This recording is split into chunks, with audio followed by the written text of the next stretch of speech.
बचपन में सुनते हैं कि बड़े होकर करेंगे, जवानी में तो अलग ही इनसिक्योरिटीज होती हैं। What if it will not work out, what if things will go wrong, अगर सब सेटल हो गए और हम अपने इन ख्याली सपनों में उलझे रहे तो।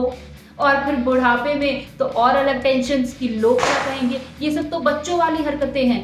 नहीं नहीं, ये तो नॉर्मल लोगों का पैटर्न है, लेकिन जिन लोगों को आसमान में पहुंचना होता है उन्हें ना कुछ दिखाई देता है और ना कुछ सुनाई। वो कहते हैं ना, नजर हटी और दुर्घटना घटी। इसलिए हमेशा अपना फोकस सिर्फ अपने सपनों पर रखें और बाकी सब कुछ नेग्लेक्ट करें। आज हम बात करने वाले हैं नायका की फाउंडर फाल्गुनी नैयर के बारे में। इनकी कहानी अपने आप में एग्जाम्पल है इस बात का कि सपनों की कोई उम्र नहीं होती, इन्हें कभी भी कहीं भी जिया जा सकता है, बस जरूरत है तो शुरुआत करने की।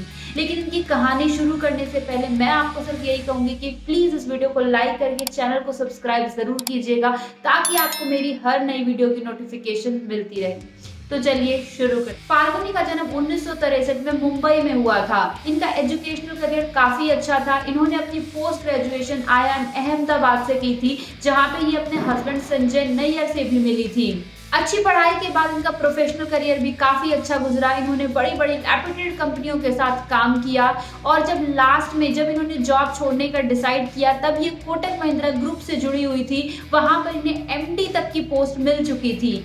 लेकिन तब भी इनके मन में एक कसक थी कि एक स्टार्टअप स्टार्ट करें, और तब इन्होंने 49 इयर्स की उम्र में अपनी जॉब छोड़कर नायका की शुरुआत की। नायका का मतलब होता है एक्ट्रेस। इनकी थॉट नायका के पीछे ये थी कि हर महिला को खुद को स्पॉटलाइट में रखना चाहिए। उसे किसी आदमी या किसी औरत को दिखाने के लिए नहीं, बल्कि अपने आप के लिए तैयार होना चाहिए, क्योंकि जो भी हम लोग वेयर करते हैं उससे हमें कॉन्फिडेंस मिलता है। और यही फाल्गुनी की सोच थी।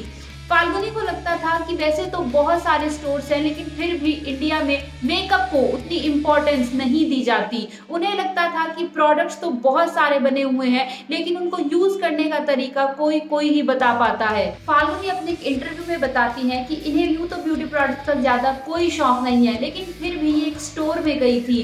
वहां पर इन्हें अलग अलग ब्यूटी प्रोडक्ट्स को यूज करने का तरीका जब समझाया गया, तो इन्होंने काफी सारे ब्यूटी प्रोडक्ट्स खरीद लिए। ये घर आकर सोचने लगी कि इसका क्या कारण है, क्योंकि मैं तो ज्यादा प्रोडक्ट्स यूज भी नहीं करती। तब इन्होंने बहुत सोचा और महसूस किया कि शायद उस इंसान का यूज करके दिखाने का तरीका मुझे पसंद आया, और शायद यही कारण है कि मैंने इतने सारे प्रोडक्ट्स खरीद लिए। तो यहाँ से इन्होंने समझा कि सिर्फ एक ब्यूटी पोर्टल बनाना बहुत कुछ नहीं है, लोगों को प्रोडक्ट्स के बारे में बताना, उन्हें कैसे यूज करें ये समझाना भी बहुत जरूरी है। और इसीलिए आज नायका सिर्फ ब्यूटी प्रोडक्ट्स बेचती नहीं है, बल्कि लोगों को उन्हें यूज करने का तरीका भी बताती है। यूं तो नायका भी एक ई-कॉमर्स है, लेकिन फिर भी इसकी सबसे खास बात यह है कि ये एक प्रॉफिट मेकिंग कंपनी है। फाल्गुनी का कहना है कि उन्होंने शुरू में जरूर कस्टमर्स को रिझाने के लिए डिस्काउंट दिए, लेकिन फिर भी वो एक डिस्काउंट स्टोर बनकर नहीं रहना चाहती थी, और इसीलिए उन्होंने एक टाइम के बाद डिसाइड किया कि ओरिजिनल प्राइस पर किसी लिपस्टिक को बेचना, अच्छी शेड वाली लिपस्टिक को बेचना ज्यादा इंपॉर्टेंट है, बजाय कि डिस्काउंटेड प्राइस में एक सस्ता प्रोडक्ट बेचना। और अपनी इसी सोच के चलते नायका ने 31 मार्च 2021 में 618 मिलियन रुपीस का प्रॉफिट शो किया था। नायका के इन्वेस्टर्स में आलिया भट्ट और कैटरीना कैफ तक शामिल हैं। आज नायका के पास ब्यूटी और पर्सनल केयर प्रोडक्ट्स का 35% का मार्केट शेयर है। फाल्गुनी के 2 बच्चे हैं, अंशिता और अद्विता। दोनों ही मां की मदद करते हैं वेंचर को संभालने में। नायका के पास आज 4000 से ज्यादा प्रोडक्ट्स हैं और 80 से ज्यादा स्टोर्स हैं ऑल ओवर इंडिया, जिनमें ये प्रोडक्ट्स को बेचते हैं, लोगों को यूज करना सिखाते हैं, और वहां से ये अपनी ब्रांड रेपुटेशन का ध्यान रखते हैं। नायका ने अपने IPO की कीमत 1085 से 1125 के बीच में रखी है, जिससे इस कंपनी की इवैल्यूएशन $7.1 बिलियन हो गई है। इनका IPO already 80 times over subscribe हो चुका है। इससे आप लोगों की सेटिस्फेक्शन है जो नायका को लेकर वो समझ सकते हैं। ये इस साल में आने वाला one of the biggest IPO है।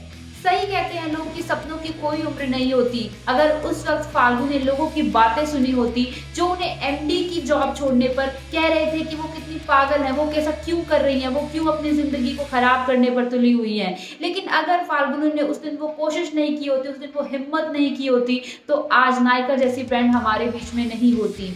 नायका ने 2012 में शुरुआत की थी और आज 2021 में उन्होंने अपना IPO लॉन्च कर दिया है।